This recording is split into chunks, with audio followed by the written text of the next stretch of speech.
ए अगला सवाल पूछ रहा हूँ, 80 और 90 कितने होते हैं? 170 होते हैं। बोल। नहीं 170 नहीं, गलत जवाब, 100 होते हैं। 100 कैसे होते हैं? अकड़ बकड़ बम्बे वो 80 90 फूटे 100 तो 170 कैसे? तेरी।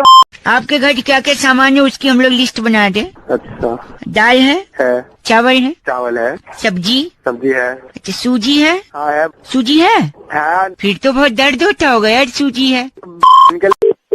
आपने जिस नंबर को कॉल किया है अच्छा। वो व्यस्त होने के कारण और तुम आपका कौन हो कॉल जो मुझे बता प्रतिबंध रही हो? रखा गया है। Hello, hello. कौन थी वो लड़की? हाँ? लड़की कौन थी वो? हेलो। अच्छा, टीचर ने अपना नाम बताया? नहीं। क्या कह रही थी? नाम नहीं बताना मैंने। क्यों? और मुझे ऊपर से पढ़ाया भी नहीं। पढ़ाया भी नहीं? क्यों नहीं पढ़ाया? लॉलीपॉप इतना छोटा दी थी। हाँ, उसके पैदा होते से ही मुझे अलग कमरे में सुलाते थे। तू पागल हो गई है क्या आधी रात को?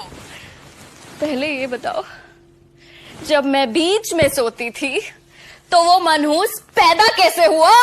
मारुति स्विफ्ट देखते हैं, सबके पास वही है। वैगनर पुरानी हो गई है, नैनो अरे बहुत छोटी है, रेडी ले ले, छोटा सा ठेला, आलू प्याज लगा के 20 रुपए 20 रुपए 20 रुपए आलू ले।